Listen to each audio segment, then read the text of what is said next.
¿Qué tal? ¿Cómo están? Bienvenidos, buenos días. Gracias por acompañarnos a esta hora de la mañana. Estamos en vivo, son las 9 de la mañana con 3 minutos en esta transmisión que da inicio a un ciclo de diálogos para uno de los temas que probablemente es de los más importantes, la discusión política en nuestro país desde hace mucho tiempo, pero con particular énfasis en este contexto en el que se está discutiendo una reforma de pensiones. Este ciclo lleva por título Mejores pensiones para Chile, desafíos y oportunidades de la reforma. Es el contexto en el que vamos a discutir sobre este tema, pero por cierto con una mirada que va mucho más allá de la reforma para analizar otros aspectos técnicos también políticos asociados a una discusión que se ha extendido ya por más de una década en nuestro país, con varios intentos por sacar adelante reformas y ahora por el tercero que está discutiéndose en el Congreso. Estamos a través de la transmisión del sitio del dinamo.cl, sumando a más auditores, por supuesto, a través de las plataformas digitales, y ya les vamos a contar sobre nuestro panel para discutir sobre este tema el día de hoy. Pero antes de eso, quiero dejarlos con el anfitrión, el decano de la Facultad de Economía y Negocios de la Universidad San Sebastián, Alejandro Weber, está con nosotros. Bien, pues muchas gracias, Sebastián, por la bienvenida y que estamos muy contentos como Universidad San Sebastián, como Dínamo y AFP Capital, de iniciar este ciclo de diálogos que lo que busca es buscar puntos de encuentro, de discusión, de conversación en torno a un tema tan sentido y tan importante para la población como son las pensiones. Y lo que nos une en este foro de discusión es cómo mejoramos las pensiones de las chilenas y de los chilenos. Ha habido avances muy importantes. Solo un ejemplo, la pensión garantizada universal, que todos conocen, aprobada en enero del año 2022, durante el gobierno del presidente Piñera, aumentó el gasto público en pensiones de 0,7 puntos del PIB, del antiguo pilar solidario, a 2 puntos del PIB. Hoy día está llegando a cerca de 2 millones de personas por sobre los 65 años y, como muestran todos los estudios, generó un impacto sustantivo en mejorar las tasas de reemplazo, especialmente de aquellas personas de los sectores más vulnerables. Pero tenemos muchos desafíos por delante. Mujeres, las lagunas previsionales, la clase media, y es por eso que este espacio de conversación lo que busca es poder sentar las bases para hacer una contribución a un debate serio de políticas públicas y basado en evidencia. Tanto Dínamo como AFP Capital como la Universidad San Sebastián tienen en común la apertura a la discusión, a generación de conversaciones útiles para el país y contribuir con eso a generar mejores condiciones para seguir avanzando en mejores pensiones para Chile. Yo quiero agradecer especialmente a Salvador por acompañarnos hoy día, a María José, al senador Walker, porque son actores fundamentales en este proceso. Y vamos a seguir en estas conversaciones. Vienen 2 diálogos más y ustedes los van a poder ver en vivo a través de las plataformas del Dínamo y va a quedar registrado también. Esperamos, a partir de esto, generar también documentos que permitan a los tomadores de decisiones poder avanzar en esta discusión que es tan importante para los chilenos en un contexto económico además difícil. Ustedes saben lo que está viendo nuestro país, crisis institucional, crisis de confianza, crisis económica, pero tenemos la convicción de que llegó el momento en seguir avanzando para tener mejores pensiones para las chilenas y los chilenos. Muchas gracias, Sebastián, y espero que sea una conversación muy provechosa. Un fuerte abrazo.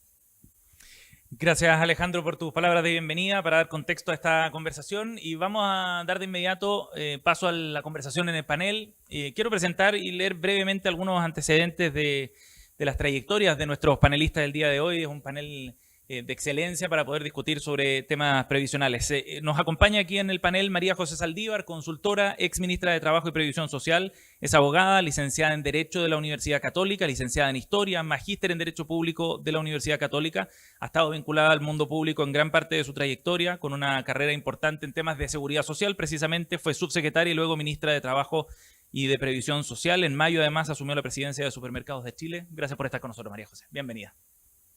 También nos acompaña Salvador Valdés, doctor en Economía y Senior Fellow de la Escuela de Negocios de la Universidad Adolfo Ibáñez, ingeniero civil industrial de la Universidad Católica, doctor en Economía por el Instituto Tecnológico de Massachusetts. Áreas de investigación que ha desarrollado a lo largo de su carrera incluyen precisamente seguridad social, organización industrial, regulación financiera, entre otros, y en el ámbito de enseñanza abarcan pensiones, macroeconomía, y Organización Industrial. Gracias por estar con nosotros, Salvador.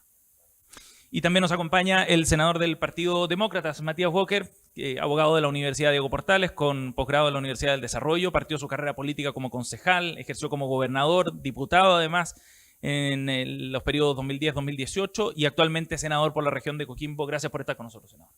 Bienvenido. Bueno, partamos entonces con esta conversación. Hay muchos aspectos, vamos a tratar de ir acotando la conversación también a determinados temas, pero quizás es interesante establecer una suerte de diagnóstico, digamos, no tan profundo, pero sí con algunos titulares. María José, en respecto a la discusión en torno al tema de pensiones, no a la reforma en particular, ¿no? ¿Dónde existen las mayores brechas para poder mejorar las pensiones en Chile hoy día? A ver, yo creo que el problema que estamos teniendo es que no estamos analizando los aspectos técnicos como corresponde. Ajá. Nosotros tenemos malas pensiones porque el ahorro es muy poco, es muy insuficiente. Y el ahorro es insuficiente porque los salarios en Chile son bajos. Pero además de que son bajos, durante la vida laboral, la mayoría de nosotros trabajamos entre 30 a 40 años, ¿no es cierto? Desde que prácticamente terminamos nuestra educación hasta la edad de jubilar. Bueno, durante esos 40 años no se cotiza. Se cotiza solamente 10, 15 años y hay enormes periodos de tiempo en los cuales no se cotiza. Entonces, es imposible que yo, si ahorro durante 10 años el 10% de mis ingresos, pretenda financiar 30 años de sobrevida viviendo al 100% de lo que ganaba. Es un asunto matemática, digamos. Es una cosa matemática que yo creo que cualquier niño en el colegio lo entiende y el cálculo le resultaría raro. Bueno, nosotros estamos pretendiendo eso. Entonces nos estamos engañando cuando en verdad la única solución para esto es tener mejores ingresos, mejores fuentes laborales, tener mayor ahorro y que el periodo de descanso, por así decir, sea una proporción que no sea mayor que lo que ahorramos.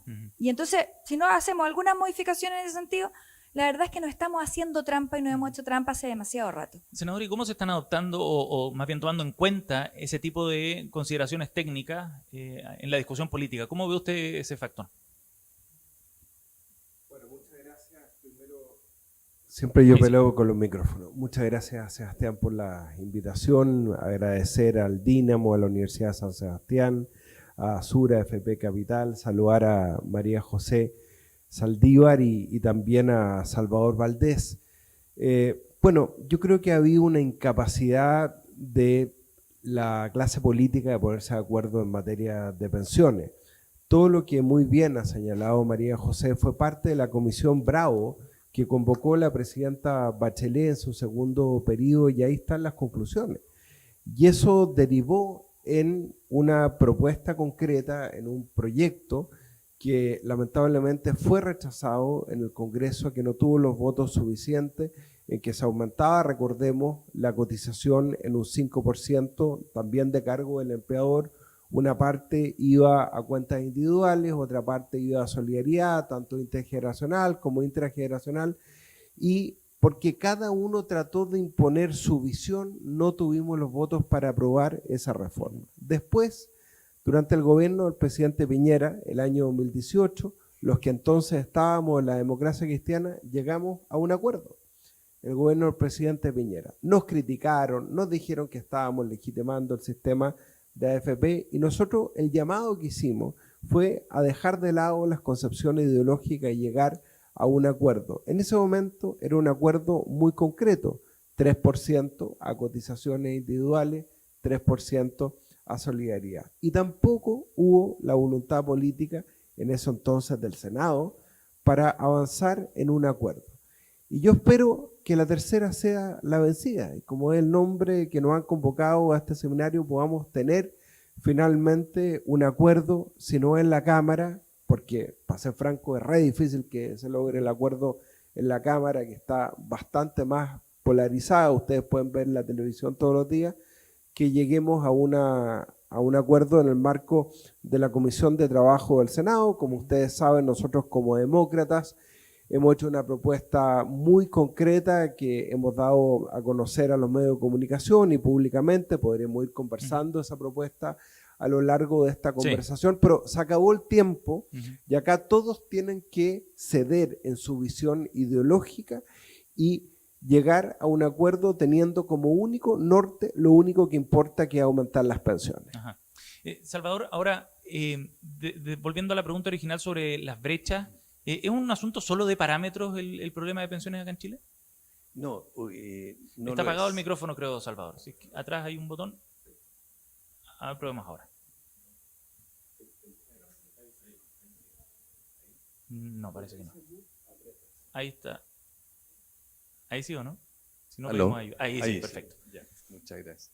Bueno, yo también quiero agradecer la invitación de la Universidad San Sebastián del Dínamo. Y quisiera decir también que hay que destacar que el Partido Demócrata está jugando un rol destacado en crear un acuerdo. Yo creo que eso es importante. Por ejemplo, algo bien específico, se atrevió a criticar al gobierno en la separación de la AFP, pero al mismo tiempo apoyó alguna licitación del servicio para afiliados antiguos. Entonces se puede hacer puente. Yo quiero felicitar al senador Walker. Y creo que hay espacio. Ahora, sobre las brechas, lo que tú preguntabas. Mira, yo creo que se han dado algunas estadísticas sobre brechas que están malas. Tan malas. En parte por las lagunas que explica María José. Se ha creído, por ejemplo, que los pensionados de clase media y media superior están muy mal, que están en una situación desesperada, pero no es así. Me explico. La tasa de reemplazo que se muestra en las discusiones es una tasa de reemplazo formal que suma solamente las pensiones PGU y la pensión de AFP, nada más. Pero resulta que mucha gente tiene grandes lagunas y cuando es independiente, piensen en un taxista, un pescador, un feriante. ¿Qué es lo que hace el independiente cuando no cotiza?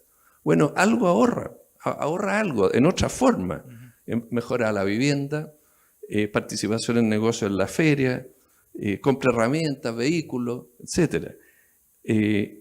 Sobre todo la clase media más superior. Entonces, cuando viejo, ¿qué es lo que hace? Cuando viejo vende de a poco estas cosas para gastárselo y complementar las pensiones formales. Entonces, una persona que, aunque haya cotizado 5 años, no significa que va a estar en la miseria en la vejez. Si es que hizo algunos ahorros. Y lo que ocurre es que esta pensión informal, llamémosla así, es muy importante, es menor que el ideal, pero está omitida de las estadísticas que dicen que la clase media está en una situación desesperada. Pero es difícil incorporarlo también en la discusión, ¿no? No, pero es que ahí las encuestas muestran cuál es la situación. Entonces, lo que ocurre es que la situación no es tan desesperada como se dice, en primer lugar. Segundo, está la novedad. En este periodo que se dice no se ha hecho nada, llevamos 10 años sin hacer nada, no es cierto. En el 2019 se aprobó una alza de 50% real de la pensión básica y de la pensión máxima con aporte solidario. O sea, los montos subieron enormemente. La implementación fue a lo largo de 2 años, pero se hizo. Ya en enero del 2022 estaba subido 50% real esa parte. Mejorando la tasa de reemplazo. Claro, mejorando la tasa de reemplazo. Y además, y después vino en febrero del 2022, vino la ley PGU, que la aprobaron todos los parlamentarios, o casi todos, que le extendió esta pensión básica hasta el decil 8, o sea, hasta la clase media superior. Entonces, ¿qué es lo que ocurre? Se han hecho cosas, pero no diagnostiquemos mal. O sea, las lagunas rebotan. Las lagunas significan que cotizamos poco en lo formal, pero no significa que estemos en la pobreza en la vejez. No es así. Y las encuestas lo ratifican. Por lo tanto, no hay esa brecha tan gigantesca. Y lo que ocurre es que volver a subir las pensiones de los actuales pensionados por segunda vez de la clase media superior, yo creo que es un error. Y se equivoca el gobierno al tratar de hacer eso. Se equivoca también, creo, parte de la derecha en eso, porque no es necesario, en primer lugar, y segundo, es infinanciable. Después hablamos de eso. Sí, vamos a entrar en detalle en eso. Ahora, María José, desde el punto de vista del desafío político también, esta es una reforma bien ambiciosa, ¿no? Tiene más de 300 artículos, si no me equivoco. ¿Es necesario quizás a estas alturas del debate ir priorizando algunos aspectos en vez de tener una discusión tan ambiciosa y tan grande que puede entrampar al final el asunto? Y si es necesario priorizar, bueno, ¿en qué aspectos de la reforma nos enfocamos? A ver, para priorizar hay que saber qué es lo que se quiere hacer. Entonces, si se quieren mejorar las pensiones, hay que abordar el tema de mejorar las pensiones.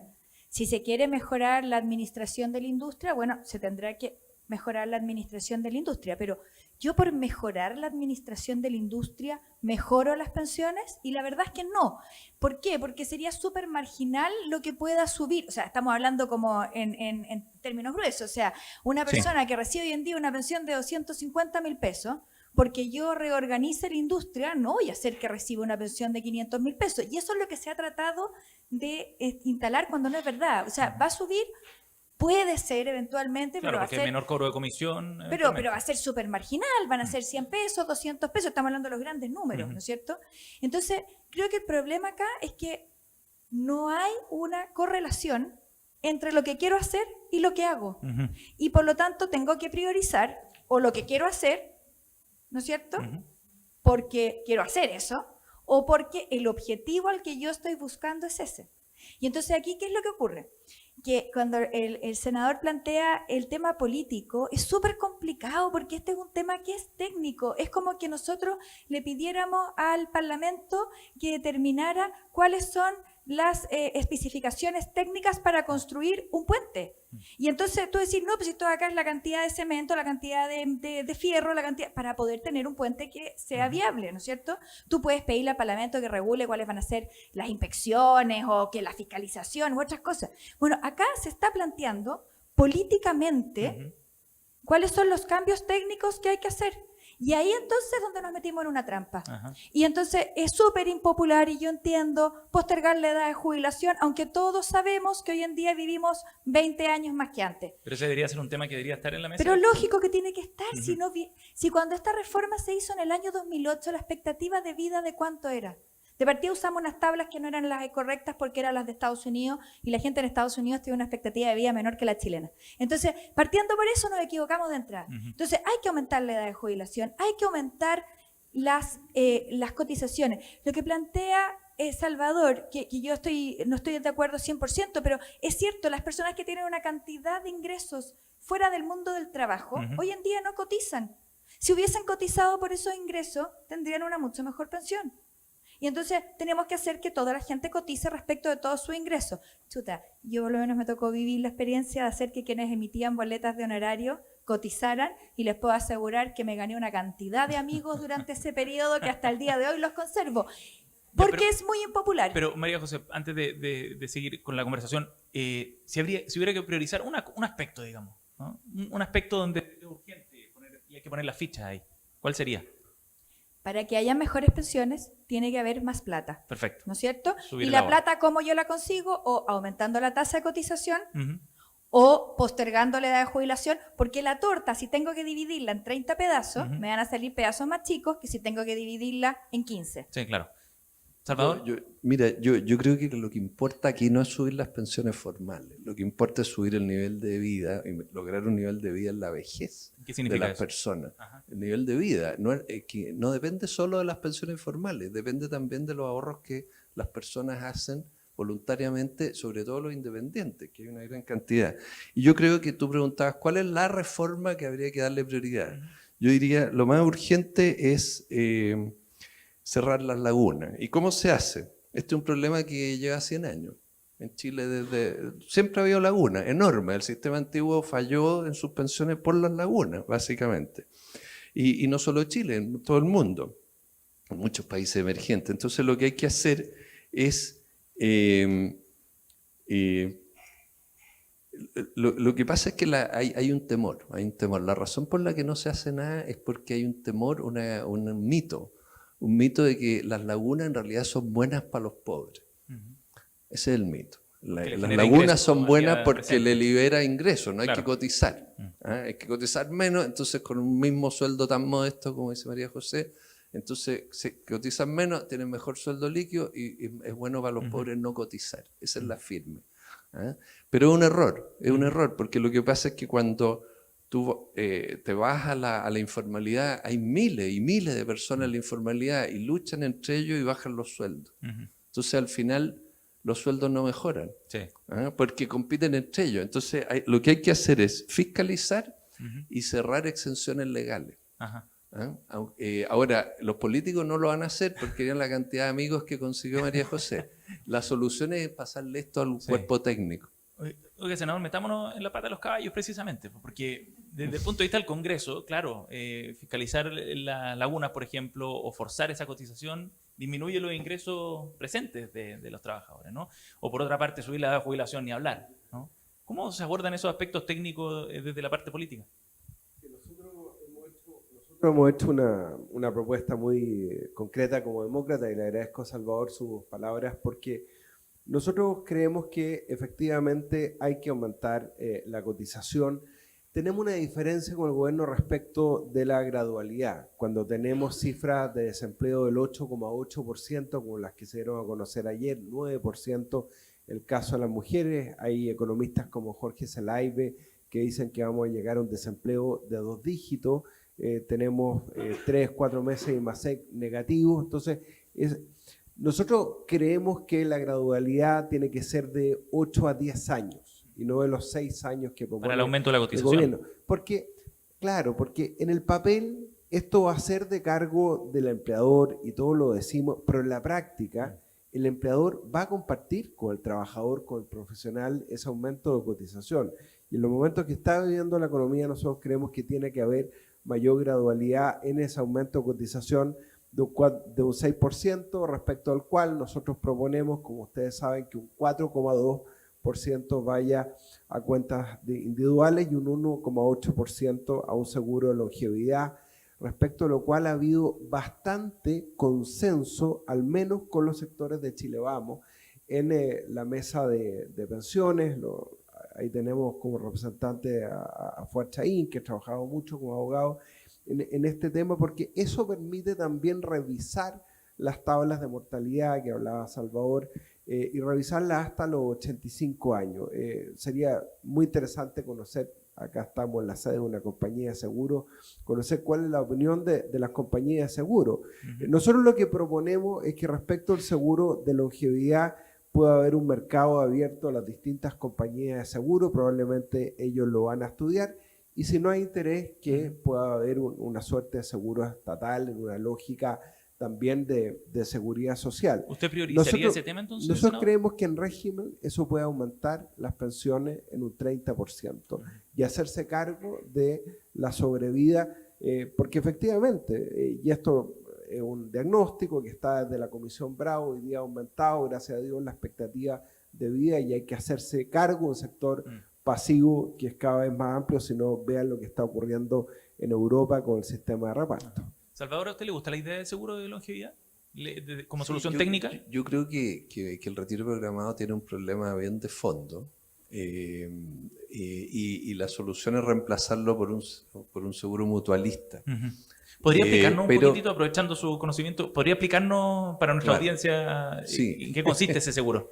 Claro. Brevemente. Mira, lo que pasa es que en este punto el retiro programado, que es una modalidad bien importante actualmente, tiene varios problemas. Uno es que a medida que avanza la persona en edad y sobrevive y pasa más allá del promedio de vida de la cohorte, del grupo de edad, empieza a bajar y bajar la pensión que le recalculan todos los años.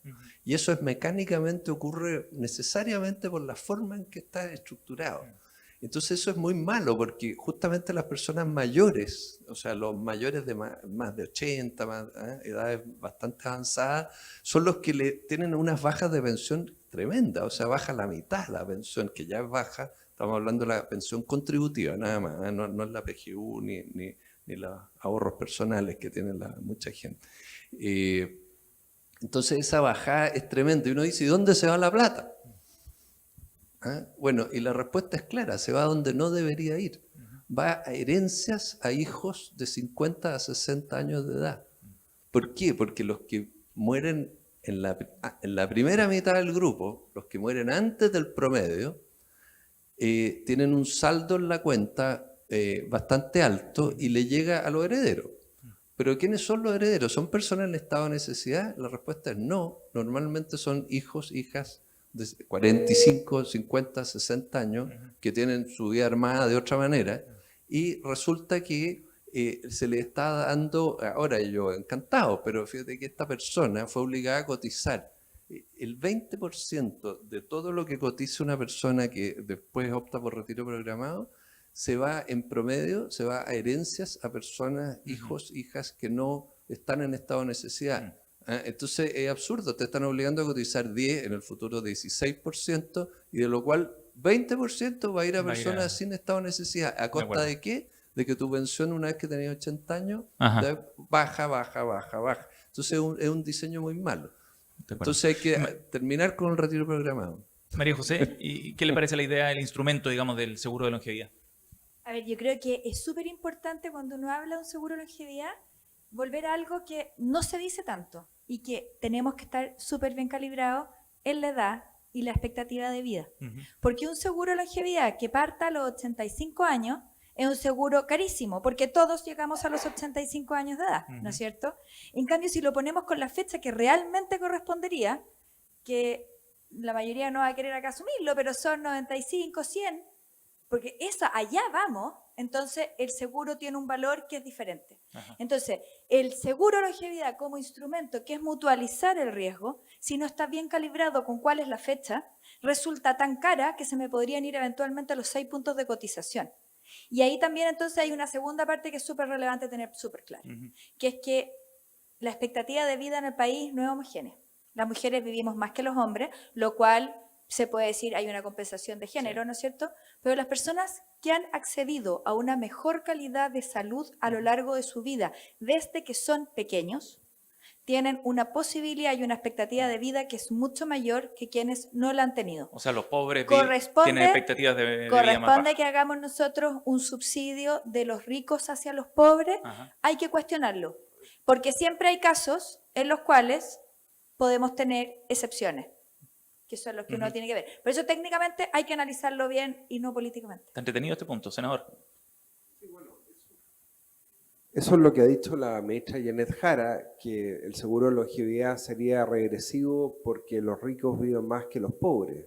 Nosotros a eso contestamos que no hay nada más regresivo que fijar las tablas de mortalidad hasta los 85 años. En cambio, fijar las tablas de mortalidad hasta los 110 años o los 105 años. En cambio, si tú fijas la tabla de mortalidad hasta los 85 o a los 90 años, eso obviamente es un debate técnico, y estableces el seguro de longevidad, vas a aumentar en régimen las actuales pensiones de los más pobres en un 30%. Y eso, lejos de ser regresivo, es muy progresivo. Pero mira, qué bueno que estemos hablando de seguro de longevidad, qué bueno que abramos la discusión, porque hasta hace algunos meses la ministra Jara no quería hablar de seguro de longevidad y tampoco las compañías de seguro.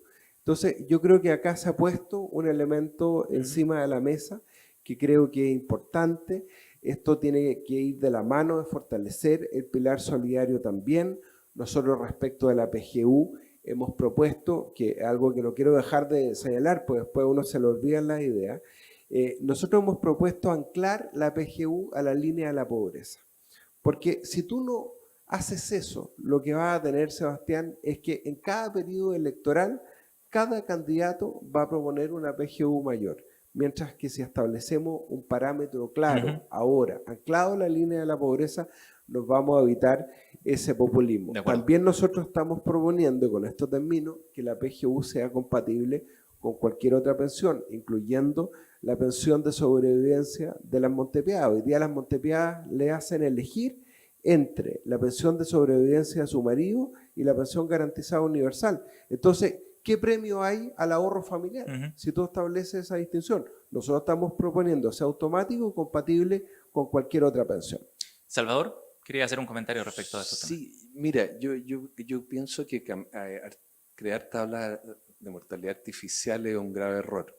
O sea, imaginar, a ver, la mitad de la gente vive hasta la esperanza de vida, una mitad vive menos que la esperanza de vida, la otra mitad vive más que la esperanza de vida. ¿Cuánto es la esperanza de vida? Aproximadamente para los hombres, una vez que ya tienen 65 años, llegan como hasta los 86 en promedio. O sea, la mitad muere antes de los 86, la otra mitad después de los 86. ¿Qué pasa si artificialmente cambiamos la tabla de vida y decimos, no, supongamos que todos mueren a los 86. Bueno, es falso, la mitad no lo va a hacer y esto va a generar un problema fiscal grande. Yo creo que ese elemento, Matías, con todo respeto, creo que ese elemento de la propuesta de usted está equivocado. ¿Un El problema costo fiscal? Ajá. Claro, porque la mitad de las personas van a exceder la cifra artificial que se ponga para subir las pensiones ahora, ¿no es cierto? Y esa mitad va a quedar con cero pensión contributiva. Entonces Sí. eso obviamente es intolerable y la cuestión es cuál es el costo fiscal de esto, cuál es el valor presente y esta es una deuda que habría que contabilizar en las finanzas públicas, habría que ver en la ley de responsabilidad fiscal cómo se recoge esto. Sí. ¿Ah? Y yo creo que es una cifra gigantesca y sin eso yo creo que es una imprudencia sin esos cálculos. Ujú. María José, No, es que ¿querías por agregar eso algo, mismo lo que hay que hacer es calibrar bien. O sea, yo si voy a cortar a los 85, ¿cuál es el valor de un seguro a los 85? Que yo creo que no es un 8, yo creo que es cercano a los 5. Entonces, quiero eso y es una pregunta que es súper válida, Ujú. pero que técnicamente tengo que tener los números para poder tomar la decisión y que Claro, después no me sí. pase que el seguro se me desfonde. Y por eso es que Yo yo quiero creo agregar que algo eso es más, importante. María José, yo quiero agregar algo más. Insisto, dije al principio, oye, se ha exagerado una especie de clase media en la desesperación de que tiene una pobreza enorme. No es así. Las encuestas de nivel de vida, Ujú. las encuestas de presupuesto familiar muestran que no es así. La clase media, media alta, está mucho mejor que las personas del decil 3, del decil 2. Está claro, los mayores. Entonces, ¿por qué hacer esta figura que es sacarle plata al Estado, en suma, que está hablando María José, del 4 o 5% de la masa salarial, para subirle las pensiones contributivas hoy día en un 30%? Ajá. No se justifica. Es que la clase media está con pensiones con tasa de reemplazo súper baja. Sí, pero es la tasa de reemplazo formal y faltan todo lo que la gente ahorra. Ve el nivel de vida que tienen. Hay que meter El otros nivel de vida aspectos hay de que meter ingresos en la todo, jubilación. po, Sí. hay que meter los demás ingresos. Sí, pero lo que pasa es que cuando tú hablas con los profesores, por ejemplo, Ajá. a propósito de la deuda histórica, o sea, yo veo cuando voy a los clubes de adultos mayores en Coquimbo, en Ovalle, en La Serena, me muestran las liquidaciones. Profesores que han trabajado toda una vida con tasas de reemplazo del 18, del 20%, y de eso hay que hacerse cargo, ¿sí?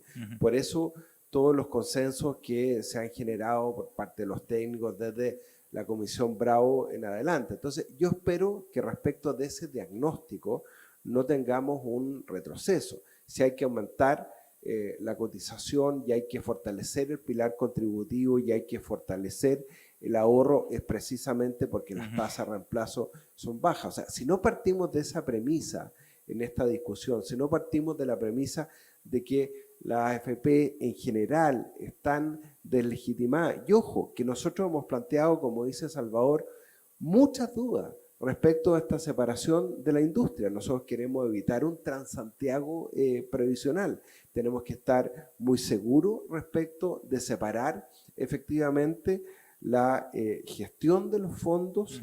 Nosotros somos partidarios que entren múltiples actores a administrar los fondos previsionales y eso separarlo de lo que es el soporte y esa entidad única. Creemos que hay que estudiarlo muy bien. Nosotros también proponemos un fondo de compensación de pérdidas de la AFP. Hay que hacerse cargo también de eso, que no se traspasen las pérdidas a los afiliados. Hay que hacerse cargo de las comisiones de intermediación, transparentarla, fortalecer el ahorro también para nosotros pasa, ya está en esta propuesta el bono de la marraqueta, el $1.000.000 de los niños al nacer, porque eso también tiene que ver con un símbolo de cultura al ahorro que tenían nuestros padres, que tenían nuestros abuelos, que le abrían a los hijos la libreta de ahorro del Banco del Estado, y yo creo que hay que volver a ese diagnóstico. María José, en otro tema hemos hablado de las prioridades, ¿no? De dónde deberíamos ponerle el foco. Pero, ¿cómo hacer ese trabajo desde el punto de vista político cuando por mucho tiempo la discusión previsional se ha reducido muchas veces a más AFP o menos AFP? Hay políticos que plantean derechamente aquí ni un peso más a la AFP, han dicho. Entonces, ¿cómo salimos de esa discusión que es un reduccionismo al final? A ver, yo por eso creo que es tan importante tener claro cuál es el objetivo. y el objetivo es mejorar las pensiones de todos, entonces tenemos que buscar cuáles son los mecanismos para mejorar las pensiones de todos. Yo creo que dentro de este diagnóstico que es súper compartido, y estamos yo creo que todos de acuerdo, tenemos una realidad de que, por ejemplo, hoy en día las pensiones de las personas de ingresos más bajos ya están en el 100%. Que es correcto, que no es correcto, que es poco, que no es poco. Obviamente que una familia que vive con un sueldo mínimo de 500.000 pesos y que tiene 2 integrantes, pucha, solamente vas a ir al supermercado para saber que no alcanza. Pero tienen una tasa de reemplazo que es prácticamente del 100%. Pero tenemos la realidad de la clase media que es bien compleja, y ahí yo difiero de Salvador, porque una persona, por ejemplo, que no es de clase media, sino que es de ingresos muy altos en el país, de 2 millones de pesos, que pertenece al 10%, al 15% más rico del país, y que fue una madre soltera y que sacó adelante a 2 hijos sin ningún tipo de gratuidad porque no le correspondía, sin ningún tipo de subsidio porque no le correspondía, llega el momento de la pensión y tiene una tasa de reemplazo que es muy, muy baja, pero que no necesariamente hoy en día está accediendo a la PGU porque tiene una pensión que es superior a los 600.000 pesos. Entonces tú dices, bueno, corresponde que una persona que tenía un sueldo de 2 millones de pesos hoy en día tenga una pensión de 650.000 pesos. Y el problema es que no nos estamos dando solución a ese segmento. Y el problema, entonces, es que no están los incentivos para realmente cotizar. Porque si yo cotizo más, no tengo PGU. Y en cambio, si yo cotizo menos, porque tengo el mismo sueldo, pero conseguí estar en la informalidad porque trabajaba en mi casa pagando impuestos, pero yo tenía un negocio de tortas y que vendía a través de Instagram, algo que hoy en día es bastante común. Tengo los mismos 2 millones de pesos que la profesora y una recibe PGU y la otra no recibe PGU. ¿Eso es lo que queremos hacer como país? ¿Esa es la señal que queremos dar? Yo creo que no. Y el problema entonces es que no está claro cuál es el objetivo. Yo quiero Salvador. discrepar por 2 razones. Uno, tenemos múltiples objetivos. Como sociedad caminamos y mascamos chicle al mismo tiempo. Podemos tener 5 o 10 objetivos y yo creo que está bien. No hay que tener un solo objetivo. Primera discrepancia. Segunda, la señora de 2 millones de pesos está en el percentil 98 de la distribución del ingreso. Algo podrá haber ahorrado y si sus hijos los crió en el ejemplo que dice yo, la podrán ayudar sus hijos. Pero tener al Estado que está enfrentando tremendas colas para la atención de salud, que tenemos un nivel de pobreza importante entre los niños, los jóvenes, dándole prioridad a la señora de los 2 millones de pesos me parece un despropósito. O sea, tiene una pensión de 600 lucas. Aunque tenga una pensión formal de 600 lucas, igual esa pensión formal está en el 99% de las pensiones formales más altas. Entonces, mantengamos... yo digo, o sea, mantengamos las proporciones. No es rol del Estado estar arreglando el problema a familias de alto nivel de ingresos. Pero podemos reconocer, eso sí, que un resultado de ese tipo, con esa historia y esos antecedentes, sí puede generar muchos desincentivos o desapego desde el punto de vista del sistema, ¿no? Bueno, pero que es necesario para mantener a la gente cotizando. No importa que se desapegue un poco la señora de los 2 millones de pesos cuando el ingreso mediano del país son 500.000 pesos. Entonces ubiquémonos, ¿sabes? No podemos concentrar la política social en ese estrato socioeconómico. Todo lo contrario, sí que discrepo. Ahora, senador, respecto al tema sobre el rol de las AFP y cómo la discusión se ha centrado además en la AFP, ¿cómo salimos de ese escenario blanco y negro, digamos? Más AFP, menos AFP, que el debate se reduce mucho a eso también en el Congreso. Yo tengo la impresión, Sebastián, que claro, hay una cosa muy ideológica y efectivamente, claro, cuando uno le pregunta a la gente en la encuesta, no es buena la imagen de la AFP, pero al mismo tiempo la gente está pidiendo, y si tú le preguntas a la gente en un 70, en un 80% son partidarios que el 6% vaya a sus cuentas de capitalización individual, porque ha habido una revalorización de la propiedad de los ahorros provisionales y la posibilidad de heredarlas a los hijos. Yo tengo la impresión que la propia propuesta del gobierno, la ministra Jara y probablemente el subsecretario me van a desmentir, siguen la AFP con otro nombre. Porque cuando hablamos de incorporar más actores al sistema, finalmente todos estamos de acuerdo que tiene que haber una administración de inversiones de entes privados, ponle el nombre que quiera. Son administradores de fondos de pensión, lo que quiera. Pero finalmente, yo creo que acá, no por un tema ideológico nos podemos equivocar. Insisto, al interior de la comisión técnica no se ha acreditado suficientemente las bondades de separar el sistema. Y yo creo que en eso tenemos que estar muy seguros. Como ha dicho Salvador, nosotros proponemos licitar un 10% de los stock todos los años, porque eso te permite aumentar la elasticidad del sistema, que los afiliados obviamente se incorporen al sistema. Hoy día cada vez hay más acceso a la tecnología. Los afiliados pueden ver si se incorporan o no a esa licitación, si se cambian o no de administradora, rechazar participar en la licitación. Yo creo que eso sí le hace sentido a la gente. ¿Es posible aumentar la competencia sin esa necesidad de reorganizar la industria como lo propone el gobierno? Tú puedes hacerlo igual y bajando las comisiones, estableciendo el fondo de compensación de pérdida.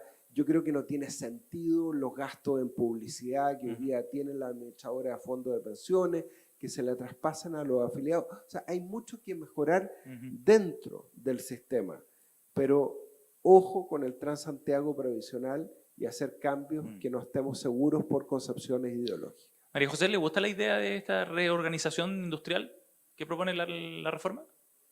A ver, yo creo que lo que plantea el senador es bastante correcto. No hay evidencia de que con esa reestructuración vayamos a mejorar las pensiones.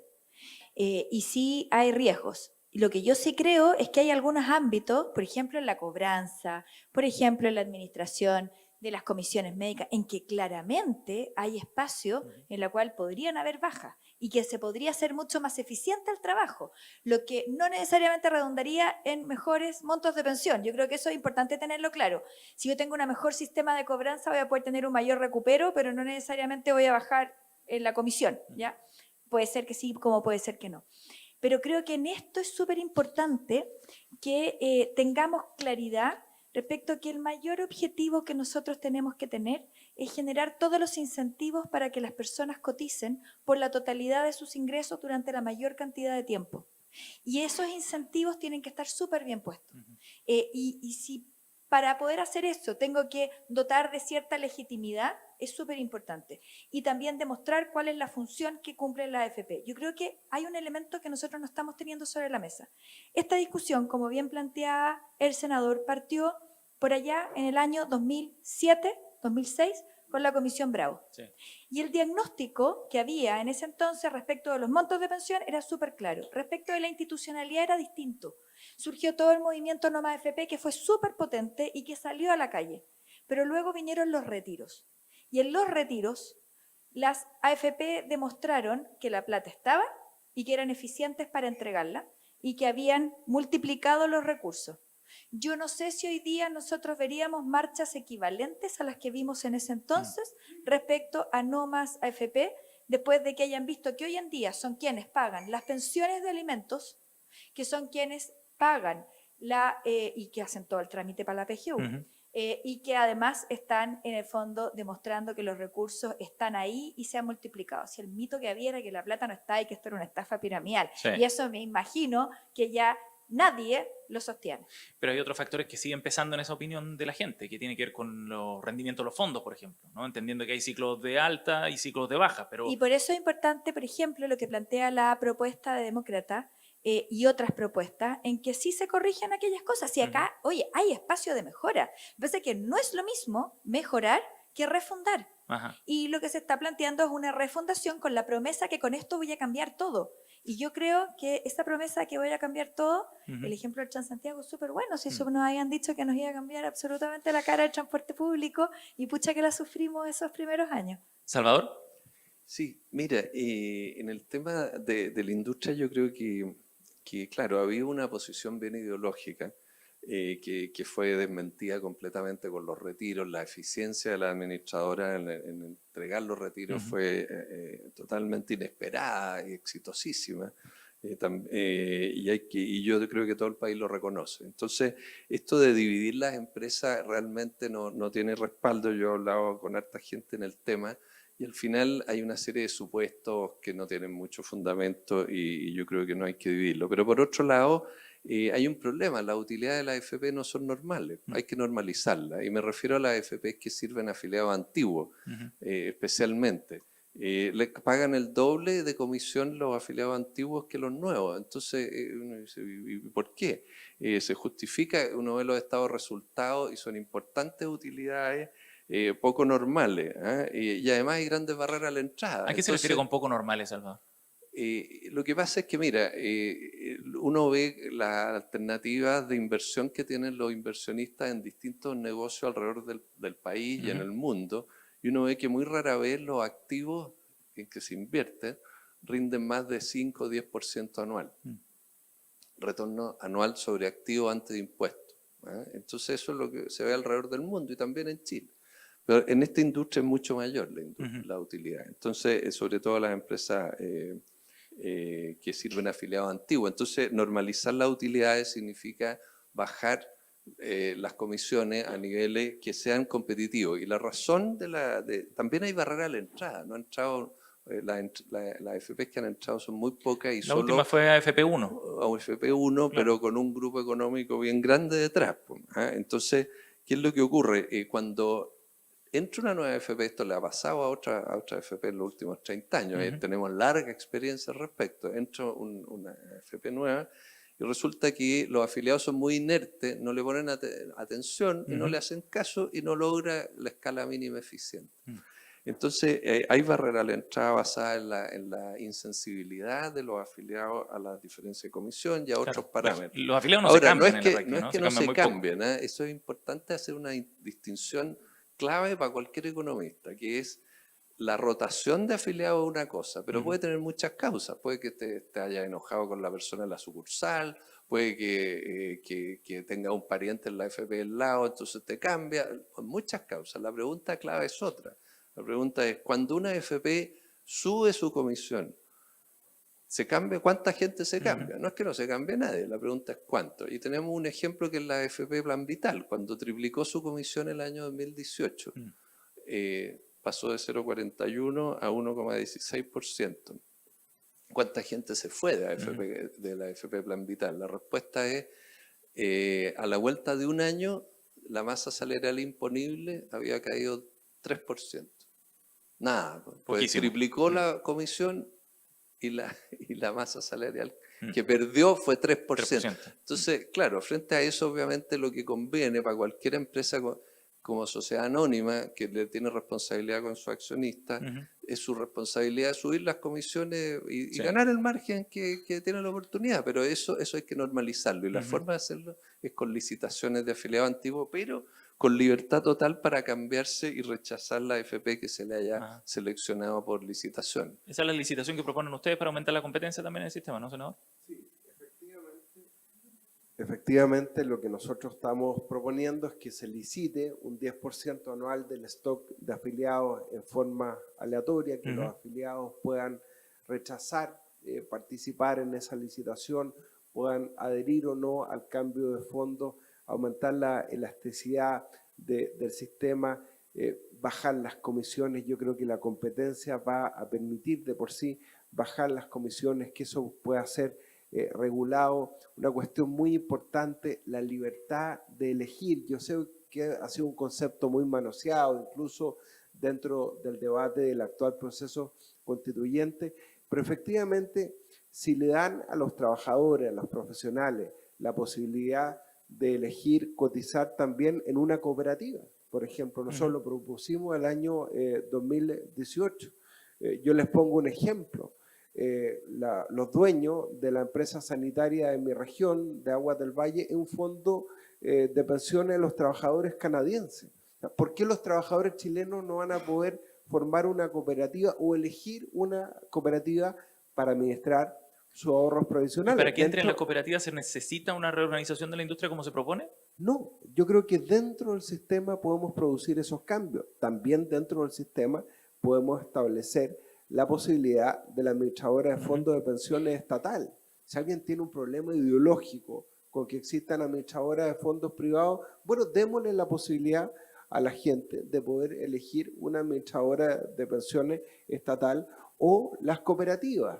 Ahí hay una discusión si las cooperativas tienen que formarse como sociedades anónimas para efectos de fiscalización de la Comisión de Mercado Financiero, el tema de los beneficiarios finales, que es muy importante, sobre todo cuando hemos legislado para combatir el crimen organizado y el narcotráfico. Fundamental conocer los beneficiarios finales en todas las entidades, incluso en los clubes de fútbol. Sebastián, usted y yo que somos fanáticos del fútbol, y eso está dentro de las propuestas de la reforma de la Ley de Sociedades Anónimas Deportivas. Pero lo que quiero decir que dentro del sistema, sin necesidad de cambiarlo todo, se puede fortalecer la fiscalización, se pueden bajar los costos, fortalecer la capacidad, la libertad de elegir, bajar las comisiones, no traspasar las pérdidas a los afiliados, que una de las grandes causas del desapego que existe hoy día respecto al sistema, a través del Fondo de Compensación de Pérdidas que propone Demócratas en esta propuesta. Salvador, quería agregar. Sí. María José. Sí, oye, una cosita corta sobre las cooperativas. Hay un tema que es el encaje, ¿eh? El encaje es poco conocido, pero es una especie de garantía de seriedad que los dueños de cualquier AFP ponen, se lo exige la ley, que pongan una plata ahí por si su gestión financiera es muy mala, ¿eh? Si baja de cierto estándar que se calcula técnicamente, entonces le aplican una multa, y para garantizar la multa hay que tener encaje.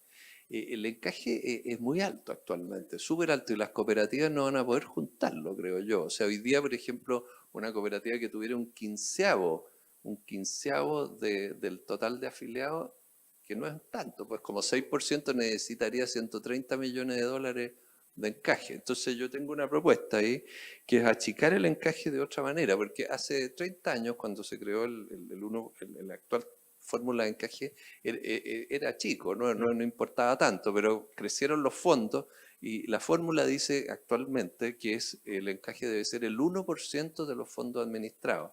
Pues como han crecido los fondos y van a seguir creciendo, Sí, claro. El encaje va a seguir creciendo y va a ser más y más difícil que las cooperativas o cualquier otra entidad entre. Entonces hay una solución, que es decir, cambiemos la fórmula, que sea, no sé, el 50% del ingreso anual de comisiones. Punto. Entonces eso es algo más moderado, es la cuarta parte. Sí. María José. Y no crece en el tiempo. No, que hay dos temas que son súper relevantes de lo que plantea el senador. Lo primero es que hoy en día está prohibido que existan AFP sin fines de lucro. La ley expresamente establece que tienen que ser con fines de lucro porque dice que son sociedades anónimas. Va a estar, y es por eso que las AFP no pueden, por ejemplo, entregar parte de sus utilidades a sus afiliados, aunque quisieran, porque la ley lo prohíbe. Bastaría con que se terminara y se hiciera estas sociedades anónimas especiales que puedan ser sin fines de lucro para que sí se pudiese entregar. Eso es una reforma súper chica y que yo creo que hay consenso, y ahí podrías tener cooperativa o podrías tener otro tipo de estructura. Pero hoy en día eso, para que la gente sepa, que está absolutamente prohibido. Y en cuanto a la AFP estatal, también hay un tema que es súper relevante. En toda la seguridad social hay una entidad pública que entrega las prestaciones. Nosotros tenemos en salud común, FONASA, en salud laboral, al ISL. ¿Por qué no lo tenemos en pensiones?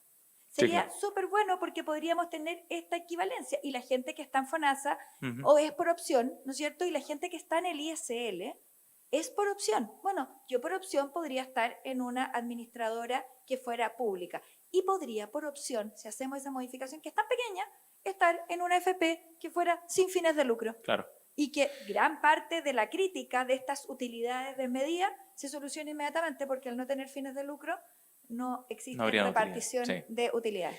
María José, avancemos a otro tema que tiene que ver con una mirada quizás más propositiva de la reforma también. ¿Qué aspectos destaca de la reforma, de los temas que están puestos sobre la mesa en la discusión hoy día en el Congreso? ¿Qué aspectos valora de la discusión? Para mí esta reforma tiene dos elementos que son súper importantes, que están más bien en el mensaje que en el cuerpo, ¿ya? Pero que son súper relevantes. Lo primero es que plantea la importancia de la capitalización. Todo lo que entra no puede salir. Durante años eso estuvo en cuestionamiento y se decía que tenía que ser un reparto puro y simple, que todo lo que entraba salía. Es imposible tener mejores pensiones si es que yo no capitalizo. ¿Qué significa capitalizar? Es invertir y producir. Y la capitalización puede ser individual, puede ser colectiva, puede ser como uno quiera, pero ese concepto de la capitalización es lo que nos va a permitir poder tener una mejor pensión y además, al mismo tiempo, poder generar un mercado de capitales que permita que haya mayor inversión y mayores sueldos, que es lo que necesito para poder tener finalmente mayor. Ese es un punto. Y lo segundo es que se reafirma la importancia, sobre todo en el mensaje, del ahorro individual. Si yo no tengo incentivos potentes para que la persona ahorre, porque veo que hay una equivalencia entre mi esfuerzo y lo que yo recibo, voy a hacer que todos quieran pasar por el lado de la fila o doblar en segunda fila, si es así de simple. Entonces, esos dos elementos creo que son súper importantes y que se plantean contrariamente a lo que siempre había sido lo que se había dicho en esta materia. Senador. Sí, yo coincido. Yo creo que el consenso que se ha generado respecto a fortalecer el pilar contributivo, el ahorro, yo creo que es muy importante en la base de esta propuesta. Por suerte el gobierno abandonó la idea de las cuentas nacionales, que era súper contracultural, ¿no? La gente tenía en su visión lo que ocurrió en Argentina, donde prácticamente le robaron los ahorros provisionales a los trabajadores. Y efectivamente, lo ha dicho María José, ha habido una revalorización de lo que es la tangibilidad de los ahorros provisionales y de la heredabilidad también. Hay una propuesta, aprovechando esta Luz Poblete, aprovecho a saludarla, de Bópoli y de Horizontal, que es muy interesante, que es que una parte de lo que las personas gastan en IVA se les devuelva y se aumente en su cuenta de capitalización individual. Una lógica parecida a lo que se hizo con el bolsillo familiar electrónico, que yo creo que ha sido una buena política pública de este gobierno, que se le devuelva a las personas parte de lo que gastan en IVA de productos básicos como alimentos en finalmente su cuenta RUT del Banco del Estado. Eso es interesante porque también incentiva la formalización en el empleo. O sea, no vamos a tener ahorro individual si no formalizamos el empleo, y por eso también nosotros proponemos que la gente que no cotiza se les pueda descontar también una cotización obligatoria de sus sociedades de inversión, porque hay muchas personas que reciben dividendos en las sociedades de inversión familiares, por ejemplo, y que no cotizan en la AFP. Y eso es una distorsión finalmente del sistema, sobre todo si vamos a tener algún componente solidario.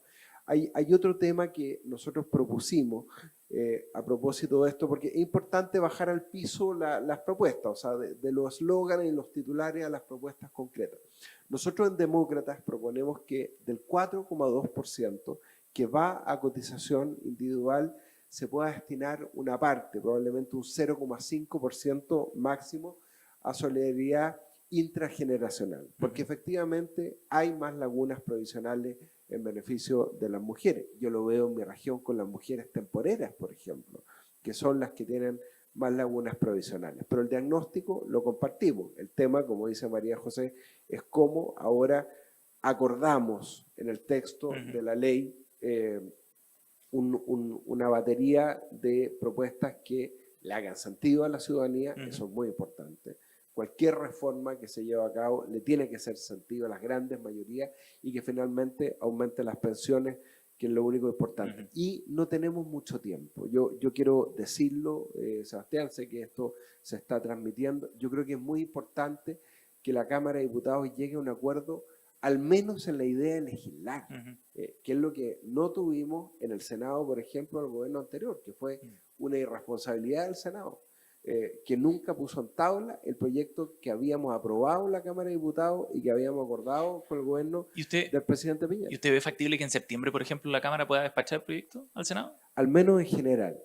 Todos saben que el acuerdo se va a lograr en el Senado. Nadie lo dice. Yo lo digo acá porque quiero ser transparente. Pero para eso es muy importante que se apruebe la idea de legislar. Salvador, respecto a los aspectos de la reforma que usted destaca, o como conceptuales o algunas herramientas, propuestas. Yo quisiera compartir en este punto la declaratoria del proyecto en favor de la capitalización. Y para explicar en una línea, el reparto consiste en que la plata que el mes pasado recaudamos de cotizaciones, este mismo mes se paga a los actuales pensionados, a otra generación. Ese es el sistema de reparto y no hay fondos, no hay reservas. Frente a una emergencia no hay plata, la plata ya se gastó, porque lo que se cotizó el mes pasado ya se gastó este mes. En la capitalización, una parte, ojalá todo lo que se recauda el mes pasado, se ahorra para cuando uno sea viejo. Y esa es una declaratoria. Pero en la práctica el proyecto hace todo lo contrario. ¿Por qué? Porque el proyecto dice, subamos la PGU, extendámosla a las personas más ricas del país, subámosla por todos lados. Y resulta que la PGU se financia por reparto. Esa es la verdad. La PGU y todas las pensiones no contributivas se financian con los tributos del mes pasado. Con las del mes pasado se va y se paga y no se juntan reservas, no se juntan fondos. Y resulta que estamos con un envejecimiento brutal. Las proyecciones del INE nos dicen no se va a poder financiar la PGU que ya existe hoy. La PGU que se aprobó en febrero del 2022 tenía plata para el primer año. El segundo año hubo que subir el IVA a los servicios y quedó la pelotera porque la cantidad de reclamos que hubo tremendo. Y cada año que venga va a haber que subirle otra vez el IVA a los servicios. ¿Por qué? Porque el número de personas mayores de 65 está subiendo al 3% anual. Se va a multiplicar por 2,2 de aquí al año 2050.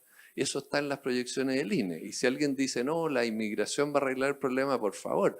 Los inmigrantes muchas veces no cotizan y son más informales que los domésticos. Salvador, entonces usted ve poco viable subir la PGU más allá, Exacto, porque hay algunos que dicen llevarla hasta los 300.000 pesos. Yo le voy a decir, el ministro... ¿Cómo? Hay algunos que dicen que hay que llevarla a 300.000 pesos claro, para ciertos grupos. Sí, claro, pero el ministro Marcel lo ha dicho en forma indirecta. Dice, mire, solo se puede subir la PGU si subimos los tributos y nadie quiere subir los tributos. Y tiene razón, esa es la verdadera disyuntiva. Y no vamos a subir los tributos, mi pronóstico es ese y con toda transparencia yo digo, no va a haber plata para subir la PGU y es bueno que no lo hagamos porque en realidad se viene una cosa tremenda. ¿Qué es lo que ocurre? Ha habido proyecciones bastante equivocadas. Hay gente que ha hecho proyecciones de que el PIB va a crecer 3% anual de aquí al 2050. Eso no hay por dónde, porque la productividad laboral está estancada. El número de ocupados está estancado porque la natalidad ya cayó hace 20 años y hay menos, y esos menos niños que nacieron. Hace 20 años no van a trabajar, no van a estar trabajando. Entonces no hay cómo, y el capital... Va a haber mucho más inversión en capital tampoco, porque el riesgo país está bastante alto. Entonces no hay cómo financiar un aumento de PGU. Y en ese sentido, digo, el proyecto es engañoso, pues se declara a favor de la capitalización, como dice María José, pero después la propuesta que hace es en contra de la capitalización. Estamos llegando ya al cierre de esta conversación. Me gustaría una última pregunta, eso sí, con la proyección quizá más política, pero uno ve, la UDI tiene su propuesta, RN tiene otra, Evópoli otra, Demócratas otra, la DC otra, ya vamos 5, la del gobierno es otra distinta, sin contar las preferencias de algunos grupos dentro del oficialismo también que no están tan contentos quizás con esos cambios. María José, ¿en qué ámbitos puede haber acuerdo? ¿En qué ámbitos cree usted que se puede ceder para llegar a un acuerdo político y que salga esta reforma definitivamente? Y aprovecho de vincularlo con otro tema también, ¿qué oportunidades ven esta discusión para cerrar esta discusión previsional? Yo lo quiero plantear de una manera distinta. Tal como se ha dicho acá, ya no hay tiempo. Y como no hay tiempo, hay que hacer algo. Y cada vez que no hacemos algo, la situación solo se agrava. Y entonces tenemos que asumir nomás, si tenemos un problema, tenemos un incendio. Vamos a seguir pensando quién es el primero, escoger entre nosotros quién es el primero que va a salir por la puerta, o vamos a tomar la decisión de hacer algo en concreto. Y el problema que tenemos ahora es que para poder mejorar las pensiones necesitamos más recursos. Y eso es lo más importante. Y para tener más recursos hay que enfrentar las lagunas, hay que aumentar la tasa de cotización, hay que postergar la edad de jubilación. Si que seguimos mirando para el techo pensando que alguien nos va a solucionar el problema, la verdad es que estamos súper mal. ¿Y ve algún aspecto, algún ámbito de esta reforma en donde se pueda llegar a acuerdo, donde se pueda ceder posiciones? Lo que pasa es que yo creo que todos tienen que ceder. y todos tenemos que contribuir a que haya una posibilidad. Pero lo que pasa es que si tenemos un diagnóstico, pero que las medidas no apuntan a ese diagnóstico, nos estamos haciendo trampa. Y yo siento que eso es lo que ocurre. Si no puede ser que un mensaje tenga determinadas ideas que después no se vean reflejadas en el texto. Súper concretamente, no puede ser que hayan beneficios que se estén pensando financiar con contribuciones para personas que nunca en su vida han contribuido. Eso lo tiene que financiar el Estado. No tiene por qué financiarlo un trabajador de ingresos medios. Y eso tenemos en el proyecto. Entonces, o somos así bien claros y bien directos en lo que queremos y cómo lo queremos hacer, o nos vamos a seguir haciendo trampa. Y el problema solo se va a seguir agravando. Salvador. Sí, mira, yo creo que hay espacio, hay voluntad, como explicaba el senador Walker, se requiere que los diputados por lo menos aprueben la idea de legislar, lleguen a un preacuerdo y pase la cosa al Senado. Yo creo que en el Senado sí podría haber un acuerdo. Esa es mi conclusión. Senador. Sebastián, tenemos que llegar a un acuerdo. Yo hace 2 semanas estaba caminando por la Plaza de La Serena y un señor me para y me dice, mire senador, yo prendo la tele y lo único que veo es a políticos peleando. Necesitamos que se pongan de acuerdo y nos aumenten las pensiones. Hay que ceder a la tentación que tienen algunos de pensar que rechazando la reforma de pensiones le van a infringir una derrota al gobierno. No, están muy equivocados. Se van a infringir una derrota a ellos mismos.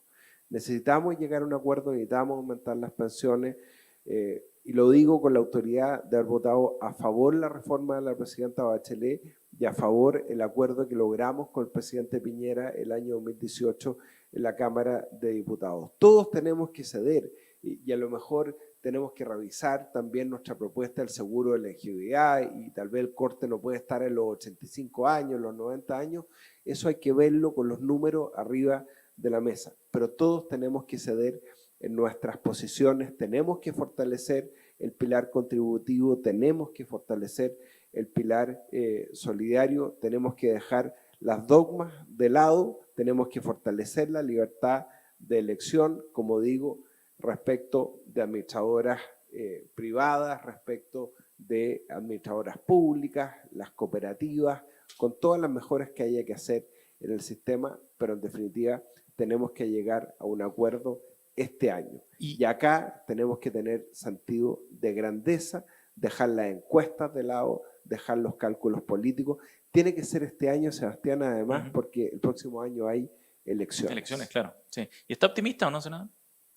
Yo siempre soy optimista y yo creo que en el Senado vamos a lograr un acuerdo. Mira, si logramos un acuerdo el 15 de noviembre del año 2019, cuando este país estaba polarizado, cuando estaban a punto de tomarse el Congreso y la moneda, bien podemos lograr un acuerdo este año en materia de pensiones. María José Saldívar, Salvador Valdés y el senador Matías Walker han estado con nosotros en este ciclo de conversaciones. Le pido un aplauso también para nuestros panelistas. Muchas gracias a los tres por habernos acompañado hoy día y gracias a ustedes también que se sumaron a la transmisión de este evento organizado por la Universidad San Sebastián, el Dínamo y AFP Capital. Gracias por acompañarnos. Buen día.